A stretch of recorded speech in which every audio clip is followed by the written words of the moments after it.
Salutations à tous, je suis Charles-Henri Pierre. Les événements récents de Minneapolis, qui ont conduit à la mort de George Floyd, offrent une opportunité unique de faire un examen approfondi du racisme en vue de son éradication.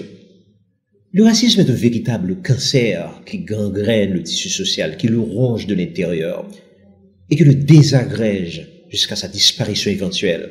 Comment expliquer sa persistance, sa résilience, sa récurrence, sa résistance face aux différentes mesures prises contre lui jusqu'à ce jour? La raison majeure de cette persistance réside dans le fait qu'il a été rarement considéré dans la totalité de ses aspects, dans sa dimension globale. Quand les bons principes investigatifs sont observés, le racisme est étalé dans tous ses états et son éradication rendue possible pourvu qu'il soit abordé dans ces 4 grandes dimensions. Savoir, 1. Son aspect historique, 2. Son aspect spirituel, 3. Son aspect psychologique et 4. Son aspect économique et social. Tout d'abord, du point de vue historique, on ne peut comprendre le racisme s'il est dépouillé de sa dimension historique. Il faut savoir en effet que les Noirs ont été introduits en Amérique pour répondre à un besoin de main-d'œuvre bon marché. Après la révolution industrielle, ce besoin s'est fait sentir de moins en moins, en sorte que leur présence est devenue finalement un problème qu'il fallait gérer.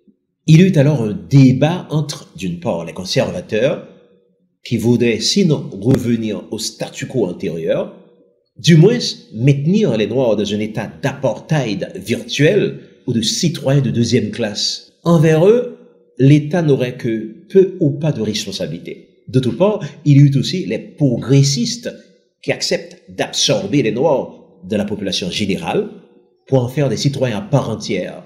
En Amérique, entre ces deux extrêmes, il existe un véritable parcours de combattants qui continue jusqu'à ce jour. En attendant l'issue de ce combat, le racisme continue de faire son bonhomme de chemin. Deuxièmement, aspect spirituel.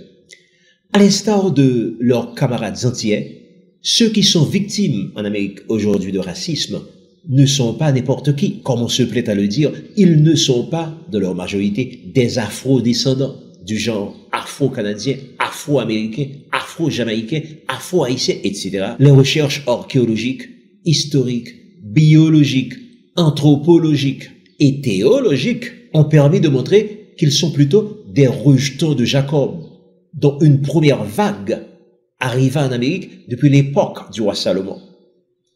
Ils constitueront les tribus indiennes autochtones qui peupleront le continent américain avant l'arrivée de Christophe Colomb. Il faut compter aussi avec les tribus qui proviendront de la côte ouest de l'Afrique et dont la trace a été retrouvée sur tout le continent. Il convient d'ajouter maintenant le gros lot des rejetons de Juda qui, à la suite de la prise de Jérusalem en 70 après Jésus-Christ, se sont réfugiés dans un premier temps en Afrique, notamment en Afrique centrale et en Afrique de l'Ouest. Dans un deuxième temps, ils ont été arraisonnés, puis transférés en Amérique sur des bateaux négriers. Une petite anecdote.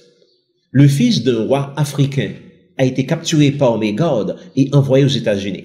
Son père utilisa les canaux diplomatiques officiels pour informer le gouvernement américain de cette méprise. Après ce certain nombre de recherches, le fiston a été retrouvé sur une plantation, remis sur un bateau pour être ramené à son père. C'est une manière de dire que ceux qui ont été emmenés en Amérique sur des bateaux négriers avaient une identité connue, distincte de celle de l'Africain ordinaire. Par ailleurs, pourquoi ces Noirs se sont laissés emmener plutôt gentiment en esclavage dans les Amériques? Les historiens arabes du 19e siècle furent les premiers à noter ce côté passif, résigné des esclaves noirs. Cela vient du fait qu'ils avaient une conscience aiguë que la main de Dieu était sur eux, où qu'ils aillent. En effet, ils sont pour la plupart les rejetons de ceux qui avaient crié « Donnez-nous Barabbas, crucifiez-le, que son sang retombe sur nous et sur nos enfants », réalisant que les Noirs des plantations étaient de véritables croyants Les Américains diront, ce sont vraiment des Negro spiritual, des nègres spirituels.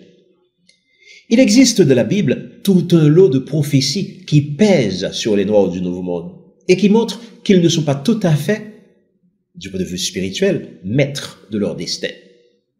Troisièmement, aspect psychologique. La traite négrière a causé un profond impact tant sur le monde esclavagiste que sur ses victimes.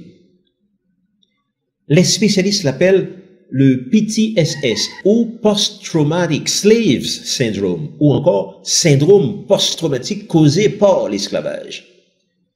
Pour s'en convaincre, il suffit de considérer la situation psychologique qui découle de l'esclavage pour le citoyen ordinaire. La question importante qu'il convient de se poser maintenant est la suivante.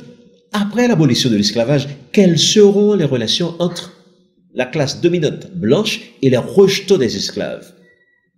Première constatation, ces relations sont empreintes de racisme. Le citoyen blanc ordinaire n'est pas très conscient des origines historiques, spirituelles du racisme.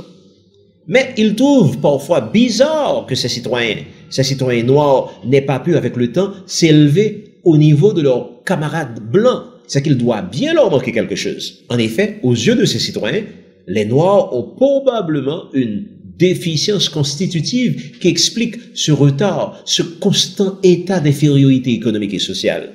D'où un sentiment de négrophobie relative ou de supériorité à l'égard de tout ce qui est noir ou de tout ce qui y est rattaché.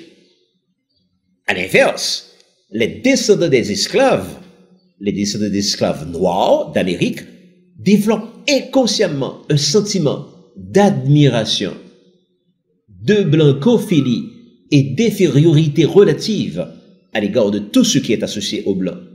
À leurs yeux, ils n'ont de l'importance, ils n'ont de la valeur que s'ils parlent comme le blanc, s'ils s'habillent comme lui, s'ils se comportent comme lui.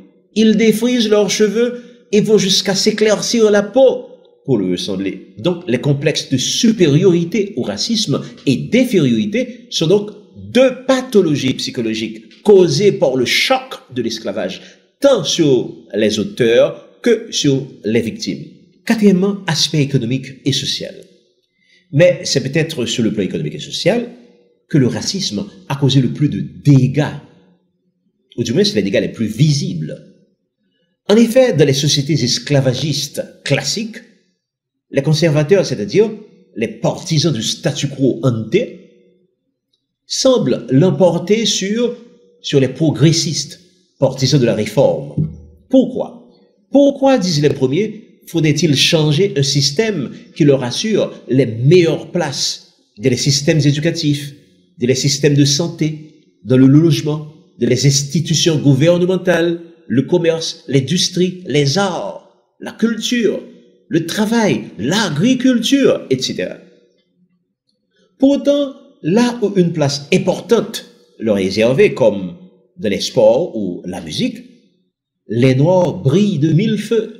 Mais les conservateurs reviennent à la charge et demandent pourquoi renoncer à des privilèges qui ont fait de l'Amérique l'un des endroits les plus riches de la planète. Les progressistes répondent pour la stabilité et la grandeur de l'Amérique. Les conservateurs ignorent peut-être que la justice élève une nation et que le péché est la honte des peuples. Qui finalement aura le dernier mot? Le racisme possède donc à la fois une dimension historique, une dimension spirituelle, une dimension psychologique et une dimension économique et sociale dont il faut absolument tenir compte si l'on veut vraiment s'en débarrasser. Comme nous l'avons mentionné précédemment, les recherches, les découvertes les plus récentes ont amplement démontré que les Noirs d'Amérique et des Antilles, y compris la plupart des Indiens autochtones, sont d'origine juive, car provenant du royaume de Juda pour les uns et des 10 tribus pour les Indiens autochtones. Or, le Seigneur avait formellement promis à Abraham, il lui avait dit, « Béni soit celui qui te bénira, et maudit soit celui qui te maudira. » Nous croyons qu'il est encore temps de remettre les pendules à l'heure, car la justice élève une nation comme personne ne pourrait le faire. Que Dieu vous bénisse.